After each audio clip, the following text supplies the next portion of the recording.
Image FOXEven. If you haven't already seen the Black Mirror episode Nosedive, or really any episode of Black Mirror, or the Community episode, App Development and Condiments, or had a passing, idle conversation with a friend or relative about how folks really have their noses buried in their phones these days, it's difficult to figure out why tonight's episode of the Orville Majority Rule exists. So far this season, the Orville demonstrates that even if the follow-through is lacking, the show has a good grasp of a strong sci-fi premise: world ships, alien trials, space zoos, all that cool stuff. Majority Rule doesn't even succeed there. The episode strains with an awkward setup explaining the existence of an alien planet that just happens to be an analog to early 21st century Earth in order to tell a story about the downside to social media. It's a baffling decision, unsalvaged by its bland execution. While it's common for a sci-fi story to leverage the advanced sensibilities of a superior race to reference the problems of contemporary society, there's nothing here that hasn't been done better elsewhere, or helps contribute to the Orville's identity as a space adventure show. What's more, the shame, this is the first episode focused on ship navigator John Lamar J. Lee, who so far has been given little to do other than hang in the background and echo Gordon's dick jokes. Unfortunately, that extra attention doesn't tell us much more about his character, other than he's an impulsive wise-ass. The Orville travels Sargas 4 in search of two Planetary Union anthropologists who have gone missing. Equipped with only the slightest knowledge of Sargas culture and photos of the missing scientists, Commander Grayson, Dr. Finn, Lieutenant Catan and Lieutenant Lamar fly a cloaked vessel to the surface to track them down.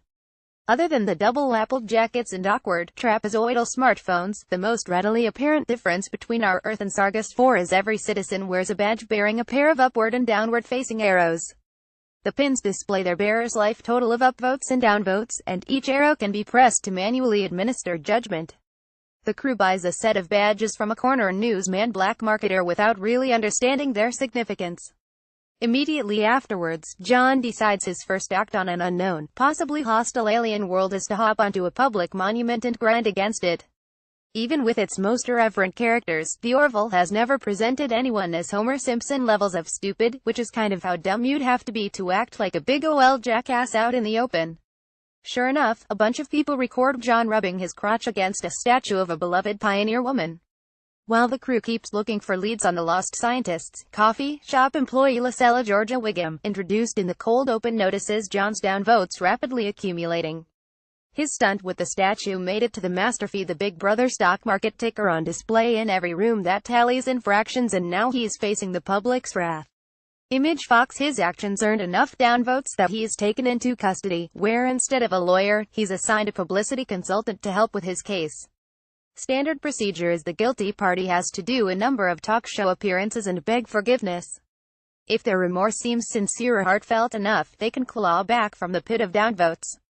If the public decides the offender isn't sufficiently penitent, the downvotes accumulate to a terminal number and the person is given a corrective lobotomy. John makes a number of appearances, but screws up each one. While some of it can be attributed his unfamiliarity with what's expected of him, mostly it comes across as him not trying at all. This exemplifies my major frustration with this episode.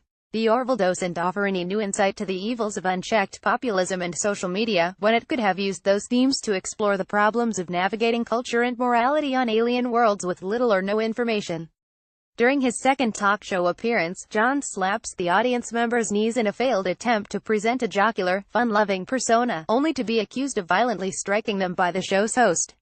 Was the host openly trying to adversely affect John's votes, or is physical contact rare on Sargas 4? The scene that best utilized this idea was when Alara was confronted for wearing a hat that she had no cultural right to. She didn't know a thing about it, and had only chosen it to hide her forehead ridges. Her accuser threatens to downvote her and create a scene. The missing anthropologist's transgression is eventually revealed that they failed to give up their seat to the pregnant woman on the bus. Not out of malice, but because they were immersed in their work. Which is rude, sure. But it's rude here, too. What if they offered her a seat based off of human social mores, not knowing that pregnant women on Sargas 4 must stand having the Union fall victim to the difficulty of maneuvering the incredibly nuanced expectations of any given culture would provide a thematic unity to the episode that's otherwise lacking. Image Fox. That said, I did enjoy the show's resolution. John is strapped in the lobotomy chair awaiting the final vote tally, and it's up to the Orville in orbit to save him. Isaac successfully hacked into the master feed, but he couldn't simply change the number of downvotes. Instead, they relied on Lucella, now aboard the ship, to help seed the commons with content about John that would improve his favorability. It was an instinctual and emotional process. What do people like that he gives money to his grandma and he was fat as a kid? This process culminates in Isaac constructing a video of John as a vet seeing his dog for the first time since returning from war. Lucella is savvy and understands what will grab people's attention. It was an engaging and clever use for her character. Ultimately, this episode felt labored and awkward. The Orville is a deliberate throwback to a type of science fiction brimming with sincerity and optimism, but it just doesn't have the teeth to pull off a proper cautionary anthology series vibe like this. Stray observations: part of his job is to maintain a low profile when studying primitive cultures. The Admiral refuses to give Ed permission to fly down to the planet to rescue John. And he's right. Dry humped a statue, now he's gotta see it through. She saved the whale forests. John's failed attempt to guess who the woman depicted by the statue he danced on was honoring. In keeping track of our next-gen analogs, the Union doesn't have a prime directive if Ed is willing to reveal the existence of aliens by staging a rescue mission. But they have moved beyond capitalism, as demonstrated by everyone's confusion concerning money. What culture designs a pyramid-shaped alarm clock? We see Lucella stab her hand down one to shut it off, and it's hard to imagine that making it past road, regardless of what planet you live on. I do like how the cold open used sunlight, brick and wood in contrast to the sleek cold lines of the ship to immediately establish the story is taking place somewhere very different. There's enough world-building and near-futurism in Black Mirror to help sell the show's techno-dystopia.